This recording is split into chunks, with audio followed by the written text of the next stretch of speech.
A Midsummer's Night Dream, Mechanical's version. One evening, a group of townfolks from Athens met in the woods. They were planning to rehearse a play that they hoped to perform for the Duke's wedding festivities. "Are we all met?" Peter Quince asked. Everyone nodded. Nick Bottom asked, "What play are we doing?"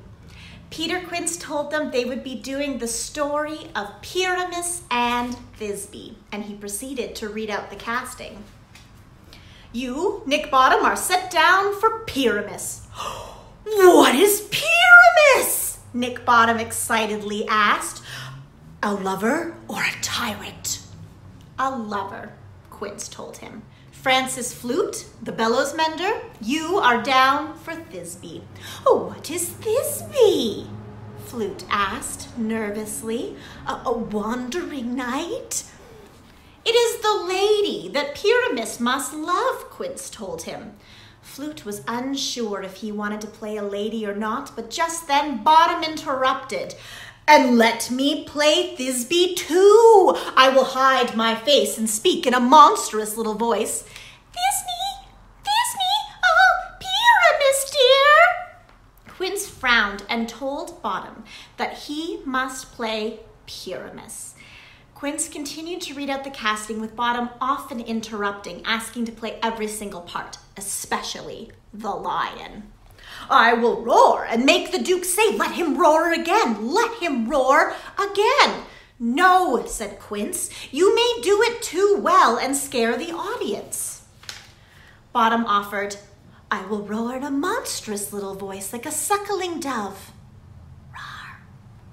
"No," Peter Quince said, starting to get very annoyed. "You will play no part but Pyramus." The group made plans to meet further in the woods later that evening for rehearsal. As the sun set, they met in an open place in the forest. Unbeknownst to them, they were very close to the sleeping fairy queen, Titania. They began their rehearsal. That is when Puck, another fairy, a mischievous fairy, came upon the group and decided to play a trick on them. When Bottom exited the scene and went behind a tree, Puck turned his head into that of a donkey. When Bottom re-entered the scene, his friends were so scared. They screamed, "Oh, Bottom, thou art changed!" and ran away. Bottom was confused and thought that they were making fun of him and trying to scare him, as if they could. He decided to sing, to keep himself company and to let them know that he was not afraid. As Bottom was singing, Titania, the fairy queen, awoke and with a love spell in her eyes, fell in love with Nick Bottom, donkey head and all. Bottom was perplexed by all the attention the fairy queen was lavishing upon him, but he started to love it.